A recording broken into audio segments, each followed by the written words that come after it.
Well, marketing and sales life में जरूरी ही जरूरी है। ये एक ऐसा स्किल है, इसके बिना आप लाइफ में एक कदम भी आगे नहीं बढ़ पाओगे। अगर सबसे ज्यादा कोई मुझसे पूछे कि सर कौन सा स्किल आपको आना चाहिए, क्या मुझे पढ़ने का स्किल आना चाहिए या टेक्निकल स्किल आना चाहिए, तो मैं अगर कहूंगा ना, ये सबको साइड कीजिए, पहले मार्केटिंग स्किल आपको आना चाहिए। मार्केटिंग स्किल अगर कोई पर्सन सीख लिया तो महीने का अगर चाहा तो 50 भी कमा सकता है, महीने का चाहा तो 1 लाख रुपया पर मंथ कमा सकता है, महीने का चाहा तो वो करोड़ रुपया भी कमा सकता है। यही वो स्किल है जो इंसान को, हर किसी को सीखना चाहिए। सारा स्किल साइड कर लीजिए, ये maths, reasoning, English, computer knowledge, ये वो लन फन सब साइड कीजिए, लेकिन एक स्किल जो सबसे पहले आपको आना चाहिए, that is called marketing skill. Marketing and sales. Marketing का मतलब खुद की क्वालिटी दूसरों तक पहुंचाना, और सेल्स का मतलब कि इस क्वालिटी की एक वैल्यू लगाकर उस पर्सन के लाइफ में चेंज ला कर आपको एक पैसा मिलेगा। आपके अंदर क्वालिटी है, आपने उसको सेल किया, बेचा, और उसके लाइफ में चेंज आया, उसके लाइफ में बदलाव आएगा, और उसके बदले आपको कुछ पैसा मिल रहा है। Marketing and sales. तो पहले मार्केटिंग, आपको अपने बारे में बताना है, फिर वहां से एक पैसा आना है। क्योंकि सर्वाइवल के लिए, इनकम के लिए, या किसी भी फील्ड के लिए आपको बताने आना चाहिए। और ये मार्केटिंग एंड सेल्स हर इंसान करता है। मैं करता हूं, आप करते हैं, एक बच्चा करता है, हर इंसान करता है, एक छोटा सा बच्चा भी करता है। बच्चा को अगर भूख लगा है तो रोना स्टार्ट करता है, बताता है, एक्सप्रेस करता है अपनी कोई भी आवाज, तोतली आवाज में ही बोलता है। इवन एक कुत्ता, उसको अगर बिस्किट चाहिए तो पूंछ हिला करके आपके पास आ जाएगा। वो भी मार्केटिंग करता है, अपने बारे में बता रहा है कि हाँ मुझे वो चीज चाहिए। तो ये स्किल आनी ही आनी चाहिए आपको। सबसे ज्यादा प्रायोरिटी लिस्ट में अगर रखा जाए ना, तो इसी स्किल को रखना चाहिए आपको। अभी मैं कुछ दिन पहले संदीप माहेश्वरी का वीडियो देख रहा था, क्योंकि मैं भी बहुत सारे मोटिवेशनल स्पीकर को क्या है, रीड करता हूँ, वॉच करता हूँ, उनसे भी आइडियाज लेता हूँ मैं, क्योंकि एक लर्निंग फेज में हूं मैं। और ये जिंदगी भर लर्निंग चलती रहेगी, सीखूंगा, जो मेरे अंदर एक्सपीरियंस होगा उसको मैं शेयर करूंगा दुनिया के साथ। तो मैं उनकी स्पीच सुन रहा था, तो कोई एक पर्सन पूछा कि सर अभी के एज में अगर आप 18 साल के लड़के होते या 19 साल के लड़के होते, तो सबसे पहले कौन सा स्किल आप सीखते? तो संदीप माहेश्वरी ने कहा कि मैं मार्केटिंग स्किल सीखता, और वो भी मोबाइल मार्केटिंग सीखता है। मार्केटिंग में बहुत तरह का है। मार्केटिंग एक हो गया पोस्टर उससे लगा के पैम्पलेट बांटना, नहीं, उसमें भी मोबाइल मार्केटिंग सीखना है आपको। मोबाइल मार्केटिंग सीखना है, ये इसलिए सीखना है क्योंकि अभी मैं बता रहा हूं, यहां देखिए डाटा, कम से कम 400 मिलियन डेली एक्टिव यूजर जो है ना, अभी इंटरनेट पर आ गए हैं, मोबाइल पर आ गए हैं। 400 मिलियन एक्टिव यूजर, करीब करोड़ों लोग अभी आपको इंटरनेट की दुनिया पर मिलेंगे। तो मार्केट वहां पे ज्यादा सेगमेंट, इसलिए ये स्किल हर किसी को आना चाहिए। अगर आप हाउसवाइफ है, कहीं जॉब कर रहे हैं, कहीं एम्प्लॉयमेंट के लिए जा रहे हैं, ठीक है, या किसी को आप हायर कर रहे हैं, एक कंपनी को अपना प्रोडक्ट लॉन्च करना है, हर जगह मार्केटिंग का खेल है। और ये जरूरी भी है, क्योंकि जंगल में मोर नाच रहा है, किसको पता है मेरे अंदर बहुत ज्यादा टैलेंट है, मेरे अंदर बहुत ज्यादा क्वालिटी है, और मैं किसी को बता नहीं पा रहा हूं, सब बेकार है मेरे लिए। आपने सुना होगा थॉमस एल्वा एडिशन का नाम, और निकोलस टेस्ला, ये दोनों सेम टाइम के थे। लेकिन पता है सबसे ज्यादा ब्रांड वैल्यू किसकी थी? लोग सबसे ज्यादा किसको जानते हैं? आप बताइए रोहित जी, किसको जानते हैं? एडिशन को जानते हैं, थॉमस एल्वा एडिशन को जानते हैं। पता है क्यों? क्योंकि थॉमस एल्वा एडिशन जितना अच्छा साइंटिस्ट भी था, उतना अच्छा बिजनेसमैन भी था। लेकिन निकोलस टेस्ला एक बढ़िया साइंटिस्ट था, उसको मार्केटिंग का नॉलेज नहीं था, वो बढ़िया से बिजनेस नहीं कर पाता, इसलिए उसके बहुत सारे प्रोडक्ट उसने बनाया, निकोलस टेस्ला ने। तो जो पता चला कि पेटेंट नहीं, कोई और उसके आइडियाज को ले लिया, कोई और उसके आइडियाज को चुरा लिया, जबकि प्रोडक्ट उन्हें उसने बनाया था, लेकिन इसका फायदा कोई दूसरे लोग ले लिया। जबकि थॉमस एल्वा एडिशन में ऐसी बात नहीं थी, वो जितना अच्छा प्रोडक्ट बनाता था, साथ साथ मार्केटिंग भी करता था, इसलिए उस टाइम में उसका वर्चस्व बहुत ज्यादा था। तो आप कोई भी काम कीजिए, कोई भी, आपको कुकिंग आता है, आप पढ़ाना जानते हो, या फिर मान लीजिए कोई काम कर रहे हो, कोई शॉप खोल के रखे हो, आप वो उस फील्ड का एक्सपर्ट बनिए, लेकिन इसको दुनिया तक कैसे पहुंचाया जा सके इसका नॉलेज भी होना चाहिए आपको। इसलिए मार्केटिंग इतना जरूरी है। तो अपने डायरी लिस्ट में सबसे पहले जो आपका आना चाहिए वो नाम किस चीज का आना चाहिए, कौन सा स्किल आपको सीखना है, मार्केटिंग स्किल। और मार्केटिंग का अब थोड़ा ट्रेंड बदल रहा है। अभी सबसे ज्यादा मार्केटिंग कहां पर आ गया है बताओ, सोशल मीडिया पर आ गया है। आप सोशल मीडिया के थ्रू करोड़ों लोगों के दिल में आप जगह बना सकते हो, सोशल मीडिया के थ्रू, और वो भी कम कॉस्ट पे, बहुत कम कॉस्ट पे, बहुत जल्दी अधिक लोगों तक पहुंच सकते हैं। सोशल मीडिया इतना पावरफुल हो गया। पहले लोगों को सक्सेस होने में करीब 5 साल लगता होगा, लेकिन अब यहां पे 5 घंटे में वो जर्नी तय की जा सकती है। बचपन का प्यार कभी भूल नहीं जाना रे, देखो कितना वायरल हो गया। कोई बच्चा कहीं गांव के स्कूल में वो गाना गाया और पूरा वीडियो ये वायरल हो गया। कहाँ गया था वो, कहीं स्कूल में था, ठीक, गया था, हाँ, अच्छा। तो मतलब कि एक छोटा सा मैं बात बता रहा हूं कि उस बच्चे को फेमस होने में कितना समय लगा। उम्र क्या हो रही होगी, 7 8 10, यही हो रहा होगा, 10 के अंदर ही होगा। अब 10 साल का बच्चा पूरी दुनिया में छा गया, लोग उसके बारे में बातें कर रहे हैं। आज मैं भी बातें कर रहा हूं, बड़े बड़े सेलिब्रिटी उसकी बात कर रहे, ट्रेंड बन गया है वो। बादशाह ने उसको लेकर के गाना बना दिया है। सोचो ये किसकी पावर थी, सोशल मीडिया का पावर था। अगर सोशल मीडिया नहीं होता तो ये पॉसिबल नहीं हो पाता। तो इससे क्या क्लियर हो रहा है कि अगर हमारे अंदर चाहत है, टैलेंट है, तो हम चाहे तो 10 दिन में भी फेमस हो सकते हैं, अपनी बात ऑडियंस तक 10 दिन में भी पहुंचा सकते हैं। ये पावर होता है। और जिसका नाम जितना आज बच्चा वो करोड़ों में आ गया है, जहां उसके पास कुछ पैसा नहीं था करोड़ों में आ गया है। सोचिए, रातों रात उसकी जिंदगी बदल गई।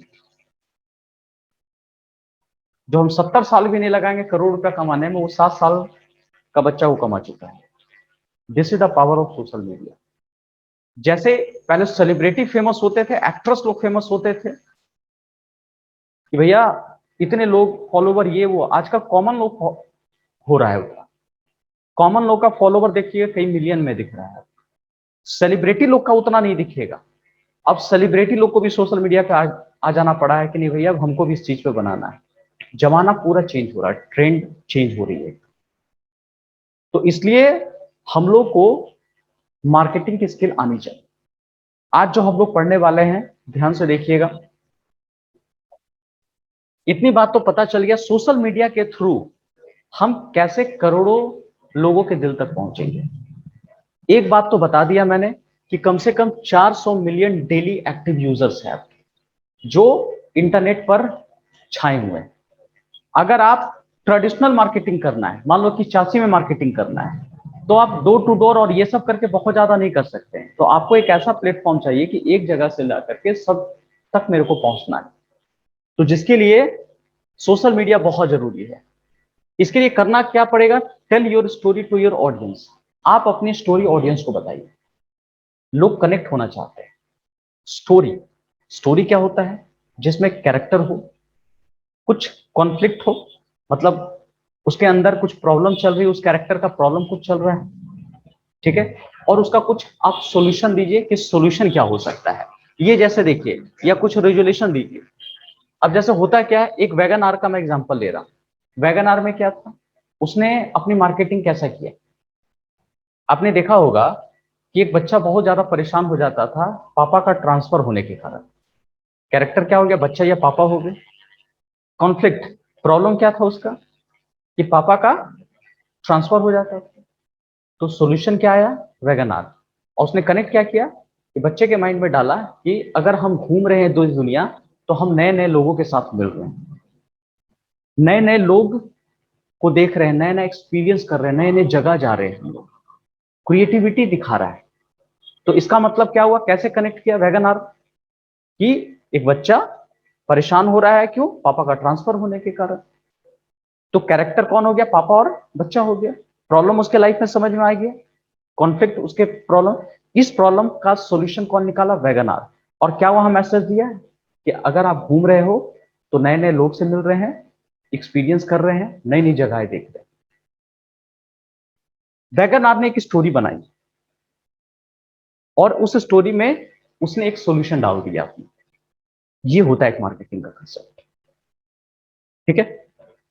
वेल अब जैसे ये तो आपको बताया कि आपको अपनी स्टोरी बताना है। अभी जैसे स्टोरी बनाने के लिए देखना बहुत सारा मीडियम आ गया है। मीडियम कहने का मतलब, अभी जैसे कि आप यूट्यूब पर ही आइएगा तो देखिएगा, आपको शॉर्ट्स बना करके देने के लिए छोटा छोटा शॉर्ट्स बनाता है। रोज खा रहे हैं, पी रहे हैं, जिम कर रहे हैं, गाना गा रहे हैं, गोलगप्पे खा रहे हैं, सब छोटा छोटा एक बना बना कर दे रहे हैं। अपनी क्या है, स्टोरी बता रहे हैं वहां पे, ताकि लोग कनेक्ट हो पा रहे हैं।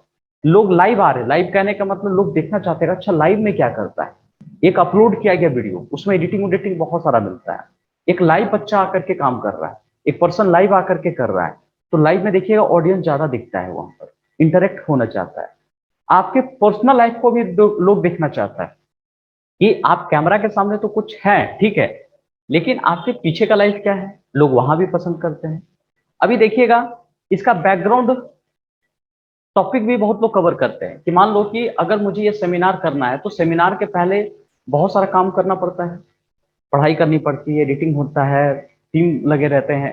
तो कुछ लोग उस पार्ट को भी दिखाते हैं। उससे क्या होता है, लोग और कनेक्ट होता है, अच्छा ऐसा है, ऐसा सेटअप है, वहां पे ऐसा काम होता है, लोग वो भी देखना पसंद करते हैं। तो ये देखो क्या कर रहे हैं, क्यों दिखाया जा रहा है बताओ, क्योंकि ऑडियंस मेरे साथ कनेक्ट करे। तो जैसे ऑडियंस कनेक्ट होती है, समझ जाओ कि फिर उसका बिजनेस बढ़ेगा, उसकी ब्रांड वैल्यू बढ़ेगी। अब आइए अगले टॉपिक की तरफ। आखिर क्या वो स्टेप है कि हम एकदम अपीलिंग कंटेंट बनाए, एक बढ़िया सा कंटेंट बनाएगा। कंटेंट का मतलब मैटर, ठीक है। तो उसके लिए क्या है, डिफाइन योर कस्टमर। सबसे पहले आपको कस्टमर जानना पड़ेगा। देखो हर बिजनेस का यही रूल है कि मुझे मेरा कस्टमर के बारे में हर कुछ नॉलेज पता होना चाहिए, तभी जाकर के मैं एक बढ़िया सा कंटेंट बना सकता हूं। अब जैसे देखिए क्या है ना, कि मुझे उसका एज पता होना चाहिए, डेमोग्राफिक कहाँ रहता है वो पता होना चाहिए, कहाँ काम करता है वो पता होना चाहिए, उसकी इनकम क्या है, उसकी हॉबीज क्या है, उसकी प्रॉब्लम क्या है, उसके गोल क्या है।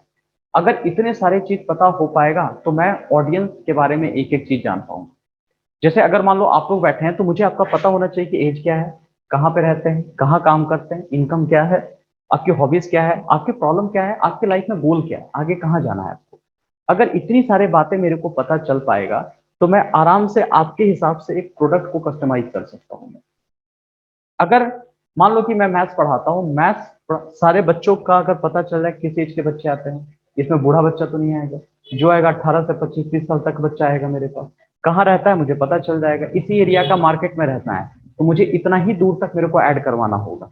अब यहाँ अगर ऑफलाइन क्लास दूंगा तो मेरे को पता है 10 किलोमीटर एरिया से लोग पहुंच पाएंगे, तो 10 किलोमीटर को मेरे को क्या करना पड़ेगा, कवर करना पड़ेगा। ठीक है। कहाँ पे वो लोग काम करता है, बच्चा तो काम करता नहीं है, तो क्या है, उसके पेरेंट काम करते हैं, वो तो उसके पेरेंट के इनकम मेरे को पता होना चाहिए कि जो पर्सन आ रहा है, जो बच्चे आ रहे हैं, वो किस बैकग्राउंड से आ रहे हैं। ठीक है। अब मान लो कि अब जैसे बैंक एसएससी रेलवे वाले बच्चे आते हैं तो उनका बैकग्राउंड बहुत ज्यादा हाई नहीं होता है, ठीक है, मतलब अफोर्डेबल प्राइस में हमको रखना पड़ता है। लेकिन एनडीए का अगर करवाते हैं तो उसका कौन सा बैकग्राउंड रहता है जो कैपेबल कर हो पाता है, जो दे पाते हैं वो सब। तो मेरे को वो देखना पड़ेगा। इनकम, उसकी हॉबीज क्या, हॉबीज से भी बहुत सारे हम लोग को आइडिया मिल जाता है कि भाई उसकी हॉबीज क्या है। ठीक है। जैसे सर का भी मेरे को पता चला कि सिंगिंग विंगिंग करने का बड़ा अच्छा शौक है इनको। ठीक है। तो एक हॉबी एक बढ़िया चीज है। हॉबी से बहुत सारा आइडिया आपको मिल सकता है, कनेक्ट किया जा सकता है। उसी तरह प्रॉब्लम क्या है लाइफ में, क्या भी लाइफ में प्रॉब्लम चल रहा है, आपके गोल क्या है, कहाँ पे जाना चाहते हैं, क्या आपकी मिशन है, ये पता होना चाहिए। अब आइए देखते हैं।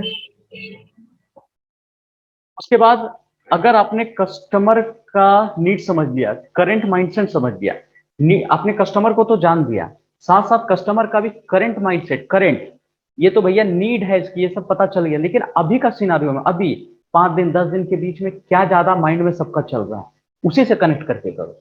मान लो कहीं क्रिकेट के बारे में भी चल रहा है, पूरा माहौल क्रिकेट का है, ठीक है, तो इसका मतलब क्या, अभी लोग के बारे में क्या चल रहा होगा, क्रिकेट ज्यादा चल रहा होगा।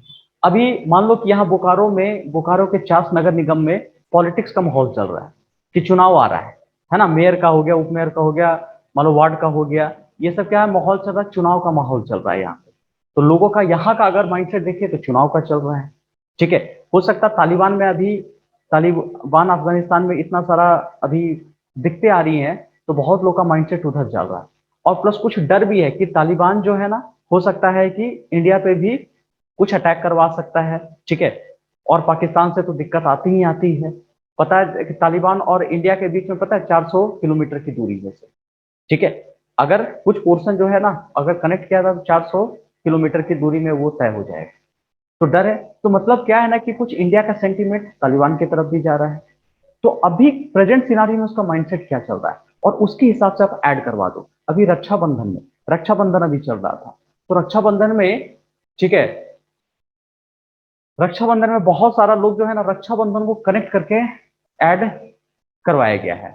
ठीक है, तो मतलब कुछ बहन भाई को लेकर के ऐड करवाया, ताकि उससे क्या है ना, एक सेंटिमेंट जुड़ा हुआ है लोग के माइंड में भी, ज्यादा क्या चल रहा है, रक्षाबंधन रक्षाबंधन रक्षा, उसी से कनेक्ट करके उसने एक ऐड डाल दिया यहाँ पर।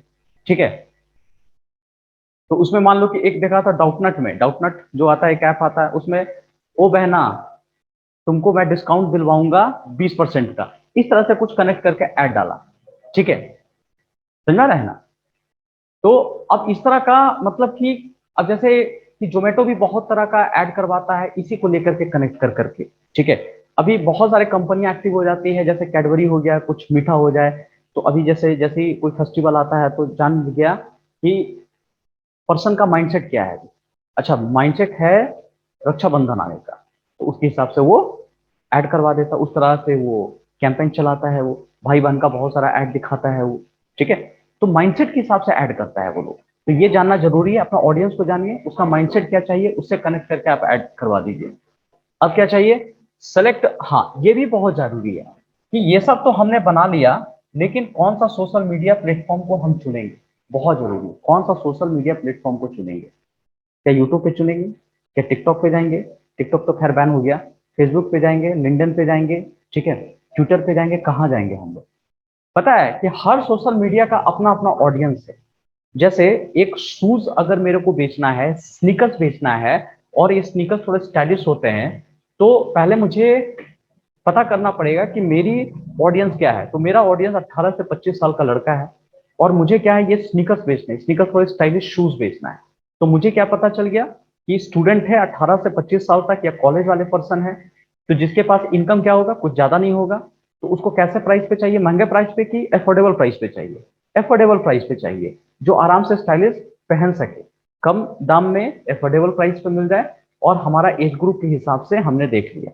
तो हमको तो अपना ऑडियंस पता चल गया, उसके बारे में सब पता चल गया कि रहता कहाँ पर, उसके एज क्या है, उसकी इनकम क्या है, उसकी सैलरी क्या है, सब कुछ मेरे को पता चल गया। ठीक है, और पता चलने के बाद फिर मैं क्या करूंगा बताइए, अब देखूंगा कि कौन सा सोशल मीडिया पे ये सब ऑडियंस मेरे को ज्यादा मिलते हैं। तो पता है ऐसे एज ग्रुप के सोशल मीडिया पता कहाँ मिलते हैं 18 से 26 साल तक ज्यादा, कोई आइडिया? इंस्टाग्राम पर, इंस्टाग्राम पे ज्यादा मिलता है। तो मैं अपना ऐड कहाँ करवाऊंगा, जा करके इंस्टाग्राम पे करवाऊंगा वो चीज। तो अब कहने का मतलब ट्विटर में डाल के क्या फायदा होगा, कोई फायदा नहीं होने वाला मेरे को, क्योंकि मेरी ऑडियंस ज्यादा इंस्टाग्राम पर। ठीक है, तो उसके हिसाब से अपनी ऑडियंस को समझना है, सोशल मीडिया के ऑडियंस को समझना है, वहां पे जाकर पोस्ट करना है। फेसबुक में क्या होता है ना, हर तरह के लोग आते हैं, हर तरह के लोग आते हैं। ठीक है, जैसे स्टारबक बड़ा अच्छा तरह से सोशल मीडिया फेसबुक का यूज करता है, और सबसे ज्यादा यूजर अभी फेसबुक पर ही है। तो जब भी कोई स्टारबक कॉफी शॉप में पीने जाता है कॉफी, तो वहां पे क्या होता है कि वहां के एम्प्लॉय लोग रिक्वेस्ट करते हैं कि सर प्लीज अपना जो एड्रेस टैग करके सोशल मीडिया पे थोड़ा डाल दीजिए ना, टैग कर दीजिए। वहां पे क्या होगा ना, अपना आई एम एट स्टारबक ऐसे करके टैग करके भेजता है। तो इससे क्या होता है ना, उसका रीच ज्यादा बढ़ता है, लोग स्टारबक के बारे में ज्यादा बातें करते हैं।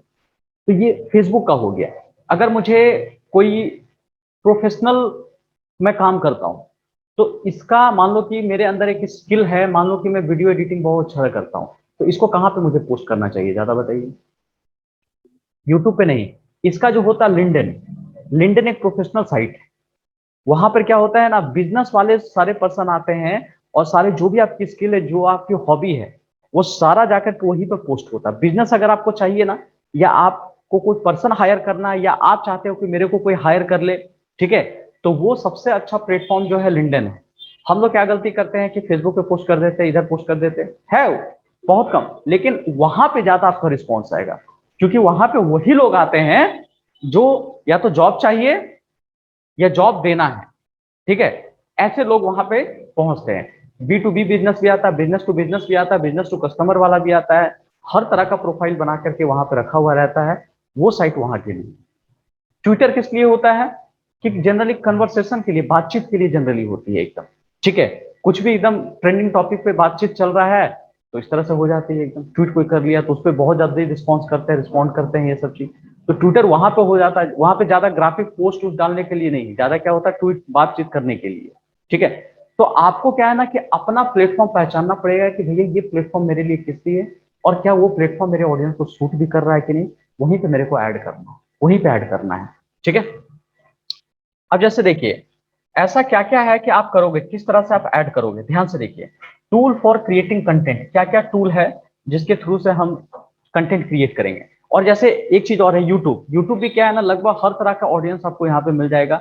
बड़े बड़े कोई लेक्चर अगर आपको सुनना है, कुछ कंटेंट आपको बताना है, बताने वाली बात है, जहाँ पे एक्सप्लेन ज्यादा करना है, जैसे ये मैं अभी बता रहा हूँ आपको सोशल मीडिया के बारे में, तो ये सोशल मीडिया के बारे में करीब ये कंटेंट थोड़ा लंबा जाएगा। ये लंबा कंटेंट कहाँ पे सुनना पसंद करते हैं, यूट्यूब पे जाता है, जहाँ पे 20 मिनट 15 मिनट 1 घंटा का कंटेंट होता है, तो जाकर वहां पर सुनना पसंद करते हैं, ठीक है। अच्छा, कितने तरह का कंटेंट हम डाल सकते हैं सोशल मीडिया पे, तो कैसा कैसा होता है बताओ। एक टेक्स्ट के फॉर्म में, टेक्स्ट के फॉर्म में चुपचाप क्या करते हैं हम लोग, इसको लिख देते हैं, ठीक है, चुपचाप इसको क्या कर देते हैं हम लोग, लिख देते हैं। तो टेक्स्ट मतलब मैसेज कुछ लिख देते हैं हम लोग। ग्राफिक का मतलब क्या हो गया, ये कोई इमेज बनाते हैं हम लोग, जैसे पोस्ट बनाया, कुछ पिक्चर डाल करके, कुछ बढ़िया सा अट्रैक्टिव बना करके, तो वो क्या होता है, ग्राफिक होता है, इमेजेस होते हैं। उसके बाद वीडियो, जैसा अभी हम लोग रिकॉर्ड कर रहे हैं। उसके बाद पॉडकास्ट, पॉडकास्ट मतलब ऑडियो हो गया, कि कुछ हम डायरेक्टली मोबाइल पे रिकॉर्ड करके भी डायरेक्ट डाला जा सकता है आपका, ठीक है। तो ये तीन चार चार तरह का होता है जिसके थ्रू आप अपना कंटेंट सोशल मीडिया पे पोस्ट कर सकते हो। तो जिसमें सबसे आसान क्या होता है पता है, टेक्स्ट, कुछ भी टाइप करके तुरंत लिख दीजिए। उसके बाद हो सकता है ऑडियो, ऑडियो बना करके भी आप तुरंत बोल करके सेंड कर सकते हैं, वीडियो भी कर सकते हैं। ग्राफिक में थोड़ी सी क्रिएटिविटी दिखानी पड़ती है, ठीक है। ग्राफिक में क्या होता है कि थोड़ा बनाना पड़ता है, इधर उधर करके बनाना पड़ता है, और वीडियो में भी आपको थोड़ा करना पड़ेगा।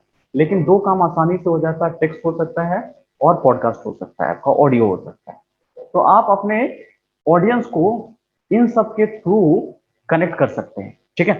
अब जैसे टेक्स्ट ग्राफिक बनाने के लिए कौन कौन से टूल ज्यादा यूजफुल होता है, मैं आपको ये बता देता हूं, ध्यान से देखिएगा। जो आपको ग्राफिक बनाना है, अब जैसे देखिए, इसके लिए क्या है ना, ग्राफिक के लिए एक है कैनवा, canva.com। इस इसका क्या है ना, खासियत क्या है, इसमें बहुत सारे चीज फ्री मिलते हैं आपको, बहुत सारा चीज फ्री मिलता है। तो आप आसानी से, और क्या फ्री क्या है ना, कि इस पर पहले से टेम्पलेट बनाए हुए मिलते हैं, पहले से, खाली वहां पे जा करके एडिट करके हटा करके बस काम कर लेना होता है, पहले से डिजाइन रेडी रहता है। कुछ जो आपको लिखना है, आपके मार्केटिंग टूल के हिसाब से कौन सा आपको फिट बैठ रहा है, वहां पे जाकर के खाली टाइप उप करके निकाल, मतलब जैसे एक फोटोशॉप होता है तो उसको सीखना पड़ता है पूरी तरह से, लेकिन ये सीखने वाला नहीं है, खाली जाना, ड्रैग ड्रॉप करना, वहां पे खाली टाइप करके आराम से काम कर सकते हैं हम लोग। तो बहुत आसान तरीके से दिया हुआ है canva.com।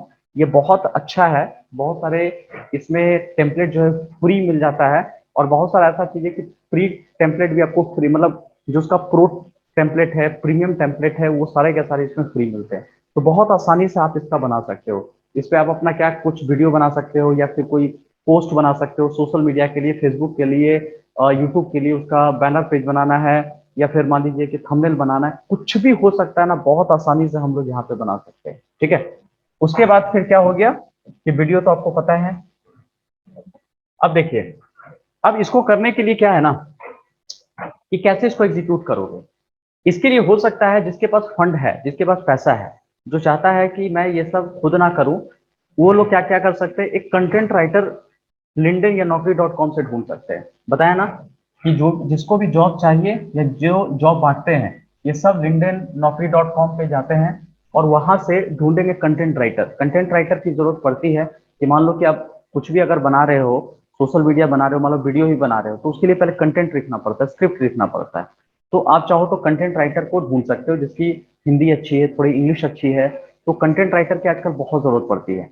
ठीक है, तो कंटेंट राइटर जो जनरली 20 से 25 हजार में आपको मिल सकता है। ठीक है, अगर आप लोग के अंदर स्किल है कि नहीं मैं कंटेंट अच्छा लिख सकता हूँ, तो भी आपको जॉब मिल सकता है। मिनिमम क्या है, 20 से 25 हजार आपको मिलेगा ही इस पर, सिर्फ लिखने का। मतलब हिंदी में लिख रहे हो या इंग्लिश में लिख रहे हो तो कंटेंट राइटर आप कर सकते हो। फिर वीडियो डिजाइनर, वीडियो डिजाइनर भी चाहिए होगा, क्योंकि वीडियो किस लिए चाहिए, आपने कुछ बनाया उसमें कुछ एडिटिंग करना है, कुछ कस्टमाइज करना है, तो उसके लिए वीडियो एडिटर की जरूरत पड़ती है। तो ये भी करीब जो ना 30 से 35 हजार में आपको वीडियो एडिटर मिल जाएगा।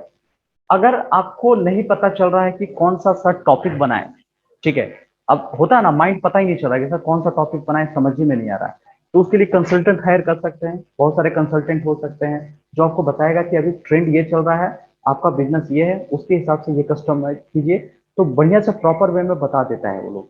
तो इसका भी जो होता है ना, करीब ये 35 से 40 हजार के आसपास आपको ये कंसल्टेंट हायर मिल जाएगा। और मान लीजिए कि आप ये सब कुछ काम नहीं करना चाहते हो, तो चुपचाप एक डिजिटल एजेंसी को हायर कर लीजिए, ये तीनों चारों काम आपका करके दे देगा। लेकिन ये महीने का जो है ना 50 से 60 हजार रुपया लेगा, और आराम से ये सारा का सारा काम करके आपको दे देगा। तो क्या है कि आप के अंदर अगर ये सब स्किल भी है, कंटेंट राइटिंग का, ग्राफिक डिजाइनर का, वीडियो डिजाइनर का, कंसल्टेंट का, तो भी आप आराम से कमा सकते हो। और नहीं तो अपना ब्रांड अगर करना चाहते हो, अगर आपके पास इतना फंड है तो ये भी दे सकते हो। और अगर फंड नहीं है तो कोई बात नहीं है, आप क्या कीजिए, पहले खुद से सारा काम कीजिए। हर बड़े बिजनेस जो होता है ना, स्टार्ट होता है पहले सिंगल स्टेप पे, सारे काम पहले खुद से कीजिए। मैं भी अपना बहुत सारा काम खुद ही करता हूँ, कंटेंट अपना खुद ही लिखता हूँ, डिजाइन खुद ही कर लेता हूँ, फिर वीडियो एडिटिंग मैं खुद ही कर लेता हूँ। ठीक है, तो अभी क्या हो रहा है ना कि फंड तो उतना है नहीं, तो उसके लिए क्या है, थोड़ा सा आपको सीखना पड़ेगा। और अच्छी बात भी है कि अगर आप सीख लोगे ना, तो पूरे अपने बिजनेस का इन एंड आउट आपको पता चल जाएगा कि क्या क्या होता है। तो आप आराम से जब हायर करोगे तो आपको पता रहेगा कि किस चीज के लिए मैं हायर कर रहा हूँ। तो ये भी सीखना जरूरी है, ये भी एक अच्छा बात है।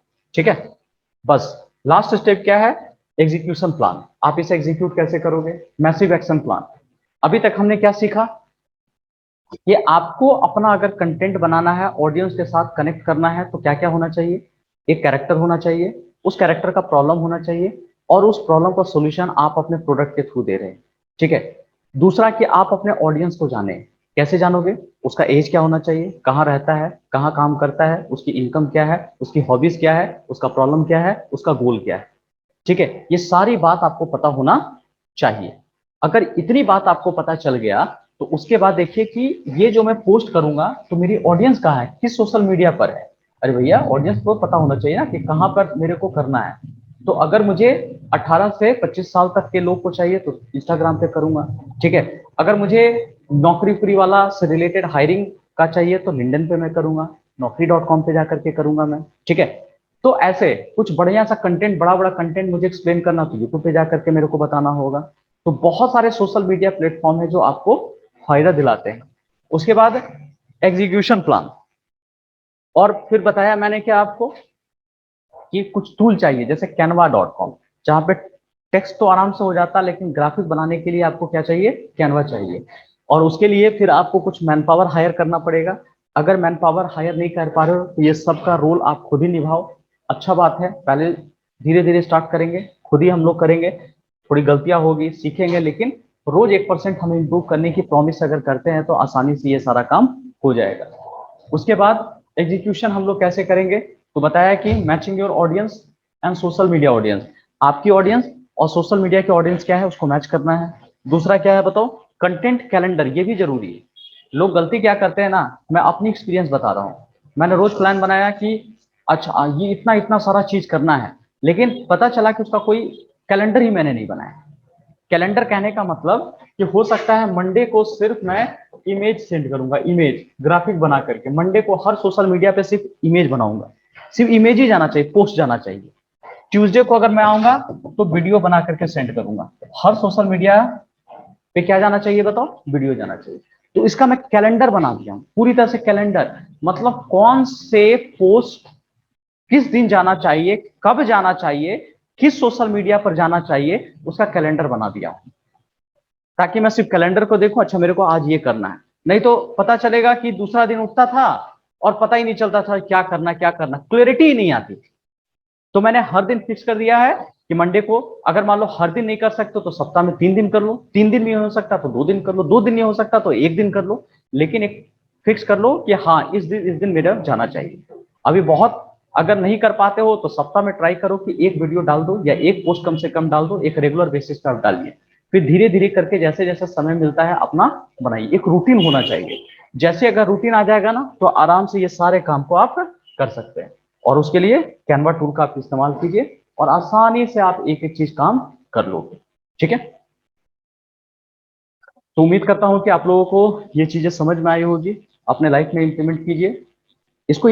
Implementation is the power. जब तक अप्लाई नहीं कीजिएगा तब तक कोई फायदा नहीं होने वाला, नहीं तो ये इंटरटेनमेंट बनकर रह जाएगा। इसको इंप्लीमेंट करना जरूरी है।